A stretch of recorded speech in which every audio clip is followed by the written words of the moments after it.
రాజకీయాల్లో వారసత్వం ఒక బలం, అదే సమయంలో ఒక బాధ్యత కూడా. తండ్రులు దశాబ్దాలుగా సంపాదించిన రాజకీయ ప్రతిష్టను వారసులు మరింత పెంచుతారా లేక పార్టీకి భారంగా మారుతారా అన్నది వారి సమర్థతపైనే ఆధారపడి ఉంటుంది. అయితే కొన్ని రోజులుగా ప్రతిపక్ష వైసీపీకి వారసుల బెడద పట్టుకుంటుందట. ప్రస్తుతం వైసీపీ చుట్టూ జరుగుతోన్న రాజకీయ చర్చల్లో తమ్మినేని, సీదిరి, ముస్తఫా, జోగి రమేష్ కుటుంబాల పేర్లు పదే పదే వినిపిస్తున్నాయి.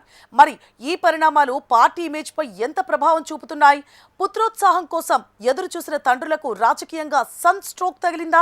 Watch the story.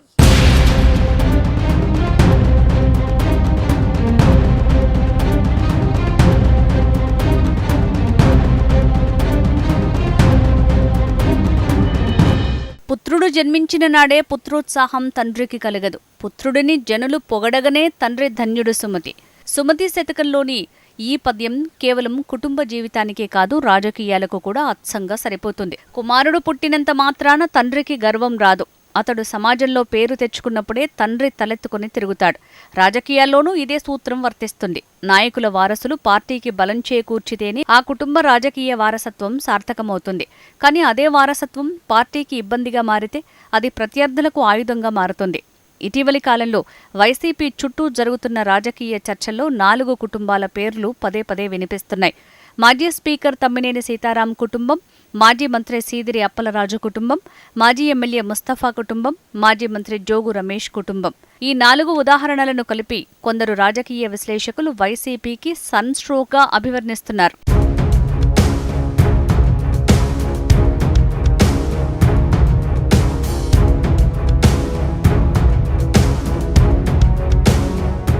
ఇది ఏ ఒక్క కుటుంబం గురించిన కథ కాదు. పార్టీలు తమ రెండో తరం నాయకత్వాన్ని ఎలా తీర్చిదిద్దుతున్నాయి అనే పెద్ద చర్చకు నాంది ఇది. రాజకీయాల్లో వారసత్వం కొత్త విషయం కాదు. కానీ వారసత్వం విజయవంతం కావాలంటే కేవలం ఇంటి పేరు సరిపోదు. ప్రజల్లో ఆమోదం, కష్టపడే తత్వం, రాజకీయ పరిపక్వత, ప్రత్యర్థులను ఎదుర్కొనే సామర్థ్యం, ముఖ్యంగా పార్టీకి సానుకూల ఇమేజ్ తీసుకురావటం అవసరం. ఇవి లేకపోతే వారసత్వం వరంగా కాకుండా భారంగా మారుతుంది. వైసీపీ అధికారంలో ఉన్న 5 ఏళ్లలో అనేక మంది నాయకులు తమ కుటుంబ సభ్యులను కూడా రాజకీయాల్లోకి తీసుకురావడానికి ప్రయత్నించారు. కొందరు ఉత్తమ వారసులను ప్రజలకు పరిచయం చేస్తే మరికొందరు కొన్ని కారణాల వల్ల మిన్నకుండిపోయారు. ముస్తఫా కుటుంబానికి సంబంధించిన పరిణామాలు, తమ్మినేని కుటుంబంపై వస్తున్న రాజకీయ విమర్శలు, సీదిరి కుటుంబానికి సంబంధించిన చర్చలు ఇవి ఇప్పటికే రాజకీయ వర్గాల్లో చర్చనీయాంశంగా మారాయి. దీనికి తోడు మాజీ మంత్రి జోగి రమేష్ కుటుంబానికి సంబంధించిన వ్యవహారాలు కూడా ప్రత్యర్థుల రాజకీయ విమర్శలకు కేంద్ర బిందువుగా మారాయి. జోగి రమేష్ కుమారుడిపై నమోదైన కేసులు, భూ వ్యవహారాలకు సంబంధించిన ఆరోపణలు, అధికారంలో ఉన్న సమయంలో కుటుంబ సభ్యుల పాత్రపై వస్తున్న విమర్శలను అధికార కూటమి నేతలకు ఆరోపణాస్త్రాలుగా మారాయన్న చర్చ కూడా లేకపోలేదు. మరోవైపు వైసీపీ మాత్రం ఇవన్నీ రాజకీయ కక్ష సాధింపులో భాగంగా నమోదైన కేసులేనని కొట్టిపారేస్తోంది. నిజానిజాలు చట్టపరమైన ప్రక్రియల్లో తేలాల్సి ఉన్నప్పటికీ రాజకీయంగా మాత్రం ఈ అంశాలు ప్రత్యర్థులకు ప్రచార అస్త్రాలుగా మారాయని పరిశీలకులు అభిప్రాయపడుతున్నారు.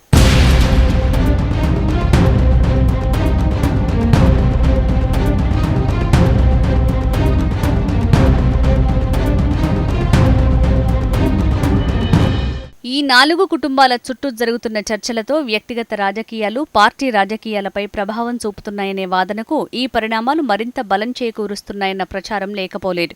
ఒకప్పుడు వైసీపీ తన ప్రత్యర్థులపై కుటుంబ రాజకీయ విమర్శలు చేసేది. ఇప్పుడు అదే అంశంపై తామే సమాధానం చెప్పాల్సి వచ్చిందన్న చర్చ ఆ పార్టీలో విస్తృతంగా చర్చ జరుగుతోందట. రాజకీయాల్లో ప్రజలు ఇప్పుడు నాయకుడిని మాత్రమే చూడటం లేదు. ఆయన కుటుంబాన్ని, వారసులను, వారి ప్రవర్తనను, సోషల్ మీడియాలో వారి వైఖరిని కూడా పరిశీలిస్తున్నారు. ఒక కుటుంబ సభ్యుడి చర్య మొత్తం పార్టీపై ప్రభావం చూపే పరిస్థితి ఏర్పడింది. అందుకే ఇప్పుడు ప్రతి రాజకీయ పార్టీ రెండో తరం నాయకుల విషయంలో మరింత జాగ్రత్తగా వ్యవహరించాల్సిన అవసరం ఏర్పడింది. ఇక్కడ మరో ఆసక్తికరమైన అంశముంది.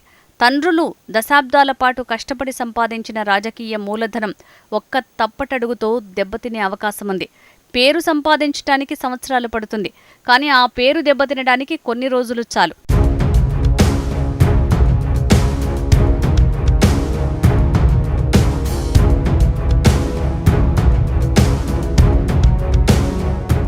అయితే ఈ పరిస్థితిని కేవలం వైసీపీకే పరిమితం చేయలేం.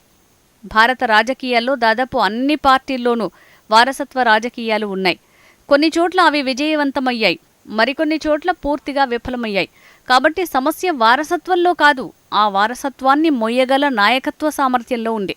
ప్రస్తుతం వైసీపీ ఎదుర్కొంటున్న అసలు సవాలు కూడా ఇదేనని రాజకీయ విశ్లేషకులు భావిస్తున్నారు.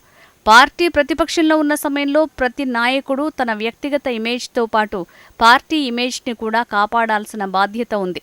అలాంటి సమయంలో కుటుంబాలకు సంబంధించిన వివాదాలు ఎక్కువగా చర్చకు వస్తే పార్టీ అసలు రాజకీయ అజెండా వెనక్కి వెళ్లే ప్రమాదం ఉంటుంది.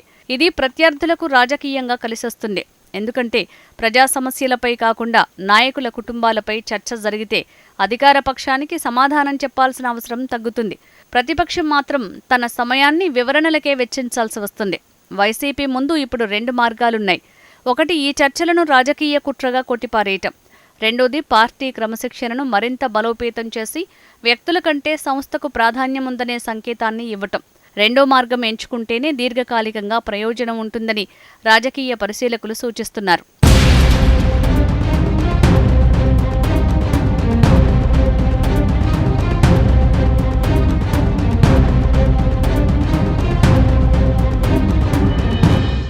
వారసుడు కేవలం నాయకుడి కుమారుడు కావటం సరిపోదు. పార్టీకి బలం కావాలి, ప్రజల ప్రశంసలు అందుకోవాలి. తండ్రి నిర్మించిన రాజకీయ ప్రతిష్టను మరింత పెంచాలి. లేకపోతే అదే వారసత్వం ప్రత్యర్థుల రాజకీయ ప్రచారానికి ఆయుధంగా మారుతుంది. అందుకే ప్రస్తుతం రాజకీయ వర్గాల్లో ఒక ప్రశ్న ఎక్కువగా వినిపిస్తోంది. వారసుడు వరమా లేక భారమా? ఈ ప్రశ్నకు సమాధానం చెప్పాల్సింది కాలమే. కానీ ప్రస్తుత రాజకీయ పరిస్థితుల్లో ముస్తఫా, తమ్మినేని, సీదిరి, జోగి రమేష్ కుటుంబాల చుట్టూ జరుగుతున్న చర్చలు వైసీపీని రక్షణాత్మక స్థితిలోకి నెట్టాయన్నది రాజకీయ విశ్లేషకుల వాదన. అదే సమయంలో ఈ విమర్శలను వైసీపీ రాజకీయ ప్రేరేపిత ప్రచారంగా బలంగా కొట్టిపారేస్తోంది.